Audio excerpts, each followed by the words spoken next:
TV Rio Branco, SBT Canal 8. A TV que você vê.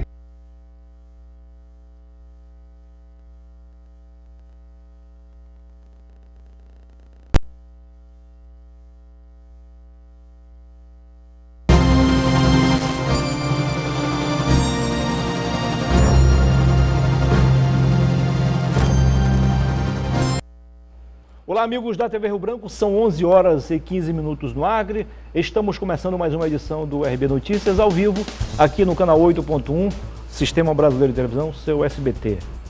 A minha, a sua, a nossa TV Rio Branco. Hoje, quarta-feira, 1º de julho de 2020.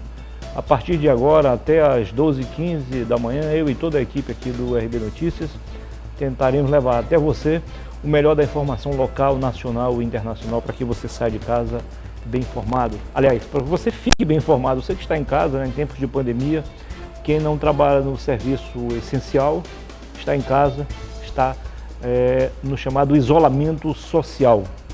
O programa de hoje apresentará nos dois blocos seguintes, primeiro e segundo, entrevista com o vereador Carlos Juruna, do Avante. Nós vamos falar aqui sobre vários assuntos, ver como é que estão então as discussões lá na Câmara, como é que esse assunto está sendo debatido lá entre os vereadores, né, em sessão online, né, não há sessão presencial. E ele que é um defensor assumido do retorno da nossa economia, né, o retorno do comércio, da indústria, da prestação de serviços, porque segundo ele não dá mais para continuar como está, né? E embora ele seja integrante da bancada governista na Câmara de Rio Branco. No último bloco, para equilibrar, vamos conversar com um dos líderes da oposição na Câmara, o vereador Marcos Luz, João Marcos Luz, do MDB, ok? Lembra você que nós temos apoio aqui do Arasuper, do Araújo Mix e também do Instituto Medprev. Vereador Carlos Juruna, seja bem-vindo ao programa. Fazia algum tempo que o senhor não andava por aqui, né? Verdade, Muniz. Bom dia a todos. Fazia algum tempo mesmo. Acho que, eu não me engano, eu tive aqui, o último programa, eu tive um Tião aqui no final de 2019. E comigo foi bem antes. Foi bem antes, foi logo no início. No primeiro ano do mandato. Foi, no primeiro ano. Vereador, não está na nossa pauta, não está no nosso script, mas eu acho que vale a pena a gente improvisar, porque é um assunto também não menos importante, a população precisa saber. O senhor perdeu muito tempo, né, vereador, tentando se defender de várias acusações que, talvez se o senhor não fosse vereador, talvez não tivesse um mandato popular, não teria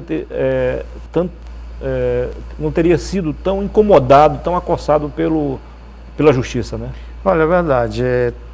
Lá do início, eu sempre falava para a imprensa, para a população, quem me conhece sabe da minha postura, sabe do meu relacionamento. Eu sempre falava que vou me defender nos tribunais, porque a gente é inocente. A gente é inocente de uma coisa que a gente não praticou.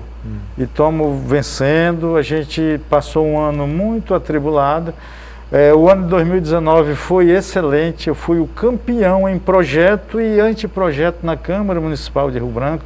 Nós hoje temos 6 projetos que foram aprovados e sancionados pela prefeita, que são leis hoje, e 19 anteprojetos. Então foi muito produtivo o ano de 2019. Esse ano de 2020, a gente apresentou 4 projetos, mas em decorrência da pandemia, né, a gente tem uns projetos aí que nós vamos dar uma ajustada para a gente apresentar mais para frente agora aqui, mas a gente está tocando a vida lá na Câmara com sessões remotas. E a gente, como vereador, eu entendo que nós somos servidor público, então você tem que estar na rua. Eu estou na rua apesar de ser do grupo de risco. Eu sou diabético, eu sou hipertenso. E no dia 15 agora eu tive um infarto miocárdio, que fiz 3 cateterismos, né? Então, mas aí não deu tempo nem de eu me recuperar. Sábado já teve um manifesto. Um vencedor. Um vencedor, Mas isso a gente tem que dar graças a Deus, as orações das pessoas, as pessoas que nos ajudam, as pessoas que não acompanham, que conhecem a gente.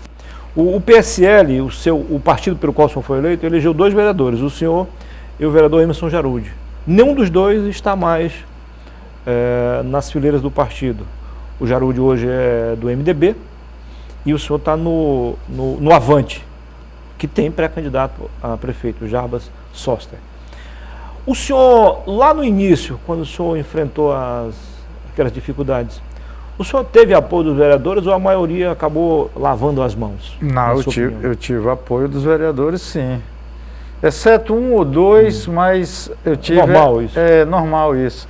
E aí eu tive a maioria do apoio do pessoal da Câmara, porque naquele momento, e aí devido à imprensa, um setor da imprensa aí, a população... Tem o pessoal da imprensa que batia de manhã, de tarde e de noite. E quando você acordava à madrugada, batia. E aí a população foi percebendo esse movimento e percebeu que existia algum tipo de manobra por detrás. Então teve um efeito contrário, ou seja, a seu favor nesse caso. Ao meu favor, exatamente. Então, e tivemos o apoio do meu partido naquela época, o doutor Pedro Longo era o presidente, né, da época juiz aposentado. Isso, do PSL, uma pessoa de excelência, e tive apoio do meu partido. Sim, com certeza. E eu saí do PSL após ele ir para o outro lado, né? E aí eu conversei com... O PSL era da base, né? Era da base. Aí depois eu conversei com... Quando mudou a direção, hoje é o Pedro Valério. Conversei com o Pedro Valério, com o Coronel Ulisses e tal. Eles me deram a carta, eu falei, ó, eu fui eleito porque na política... nesse caso, no seu caso, o senhor tinha um amparo legal. Amparo legal, exatamente. O partido mudou de... Exatamente. Eu não precisava nem procurar a justiça. Eu fui lá, falei, ó, a gente aqui... Vamos conversar e o Pedro... Não houve nenhum problema. Não. Que bom, né? O Pedro, uma pessoa de excelência, me deu a carta e a gente... Eu fui pro PHS, né? Certo. Que não conseguiu a cláusula de barreira. Isso. E aí foi fundiu com o Podemos, né? E eu estou no Avante, lá do Manuel Roque com o Jarbas, que é pré-candidato a prefeito. Bom, eu já sei que essas dificuldades todas acabaram lhe dando mais força. Tanto é que o senhor é um dos mais produtivos hoje em termos de propostas apresentadas, participação nos debates, nas comissões e no plenário. Tá. A pergunta é a seguinte, isso vai lhe dar forças também para buscar a reeleição ou o senhor prefere ficar como está, só concluir o mandato? Não, nós temos o nosso trabalho que a gente vai buscar a reeleição, sim. A gente vai ser pré-candidato, né? E nós temos o nosso trabalho, que é um trabalho de formiguinha, mas que é muito forte. É muito forte. E aí hoje as pessoas perceberam toda aquela manobra lá atrás, que de uma certa forma está beneficiando a gente. Entendi. Por quê? Porque as pessoas sabem do trabalho que a gente desenvolve. E aí, quando eu fui eleito, eu sempre tinha isso na minha cabeça, Maniz. Que as pessoas geralmente quando se elegem, elas muda um pouco, ou se afastam, né? Isso.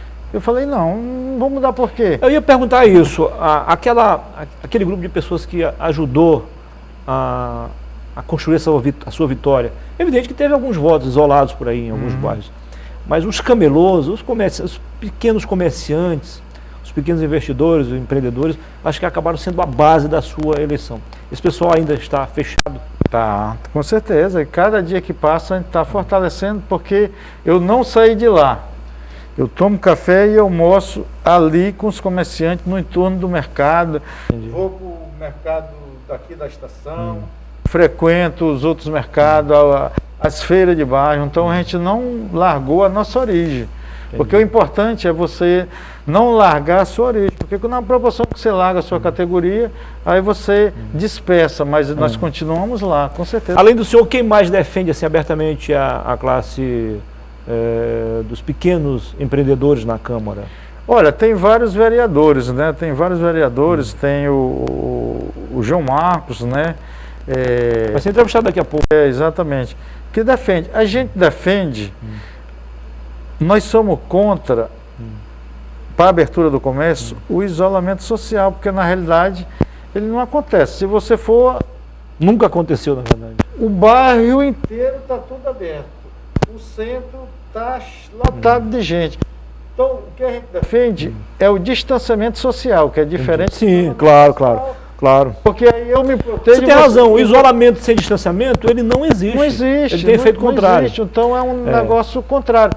Ontem, por exemplo, nós assistimos aqui, eu coloquei nas redes sociais, e algumas pessoas não cantaram, o Juru não é contra. Não. O que a gente publicou na nossa página é que o governador, ele mesmo estava se contradizendo em relação ao isolamento. Porque o pagamento foi feito todo no dia 30, ontem. Está certo dele pagar. Mas eu acho que deveria fazer um cronograma para pagar. Pelo menos 3 ou 4 dias. Estava lotado, Muniz, as agências dos bancos do Brasil. É inevitável. É inevitável, porque o cara vai lá e tal, mesmo você tendo com cartão, às vezes, porque tem um limite de você pagar a conta e tudo. Então é preciso você ter aquele atendimento presencial. E ontem os bancos foi pago tudo no dia 30. Difícil, muito difícil. O senhor está com alguns documentos aí. Isso. Que documentos são esses? Olha, assim, ó, em relação à Covid, lá no dia 11 de abril, a gente encaminhou para a prefeita, para o governador, sugestões para a reabertura do comércio. Lá atrás, porque a gente entendia que estava falido o isolamento social. Lógico, com toda... Havia fracassado. Isso, com todas as normas da vigilância sanitária. E a gente vem batendo nisso. A gente é a favor do comércio. Porque o que dói, Muniz, é você ver um pai daquele de família com fome. E aí a gente, através do nosso gabinete, daqueles pessoal que nos ajuda, a gente ajuda essas pessoas, porque é muito difícil. A gente enviou também para os deputados federais, aqui eu quero o Sérgio Jesus, deputado federal. Jesus Sérgio. Jesus Sérgio. Eu nem conheço, mas o que eu encaminhei para ele atendeu. Que bom. Então, ele é muito atencioso, ele veio lá de baixo também, foi bancário, né? Lutou muito até chegar... Exatamente, a gente encaminhou para ele a isenção do COCIPA para os comerciantes. Educador também.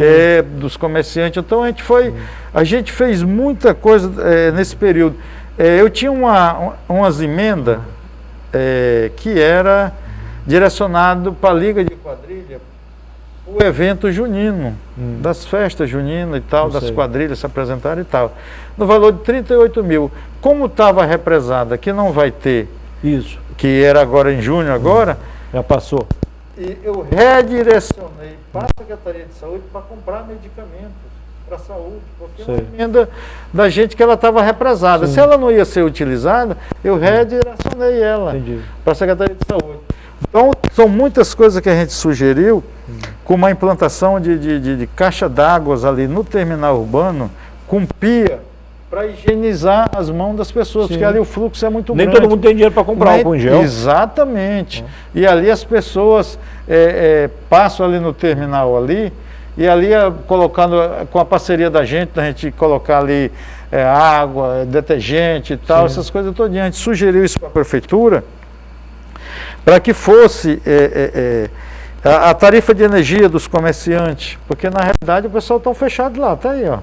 Os caras estão cortando, as contas estão chegando, sem trabalhar. Restaurante, os bares, está tudo fechado aí, restaurante, principalmente restaurante, lanchonete, estão numa situação difícil. O delivery é uma alternativa, mas não resolve o problema. Eu acho que não atinge aí 20% de venda. Talvez, no máximo 30%. Por exemplo, e aí ontem a gente teve, onde houve aquela confusão lá no terminal, no sábado, eu estava em casa. Que eu não estava nem trabalhando. Eu estava em casa quando surgiu aquele enfrentamento entre policiais, Rapa e Camelô, que... Tinham dado um tempo, né, nos chamados Rapas. Mas aí, por ação de alguns, aí elevou todo aquele problema. Por quê? Porque os Camelô ficaram revoltados com a ação da fiscalização, e aí fecharam a ponte, foram para o calçadão, foram para o terminal.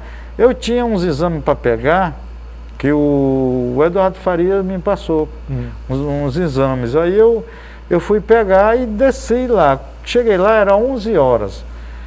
11h30 já estava dispersando o movimento ali no terminal. O Márcio me ligou, né, secretário. Juruna, conversa com o pessoal, suspender isso aí. Segunda-feira nós vamos conversar, que a gente já tinha encaminhado algumas propostas para que para a flexibilização do comércio, pelo menos parcial. Entendi. Aí fomos na segunda-feira na reunião, aí houve um negócio de um Quem quebra-quebra. estava nessa reunião de segunda-feira? Segunda-feira estava a Coronel Alexandrina, o diretor lá da Safra, o senhor Aurimar, o Márcio Oliveira e o sindicato.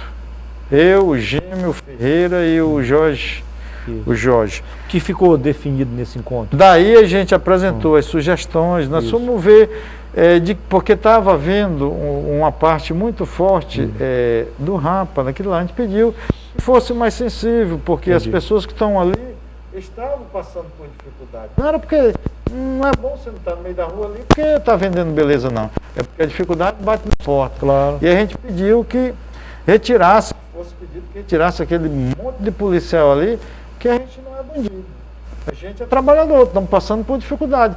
E na hora que a fome bate, você enfrenta a polícia, enfrenta qualquer difícil, tipo de situação. Porque nós estávamos fazendo mais de 100 dias. E aí ficou para a gente fazer uma rodada, que foi ontem, uma rodada às 16 horas na prefeitura, fizemos. Aí foi com a secretária Jesuíta, com o Márcio. Jesuíta da Saúde.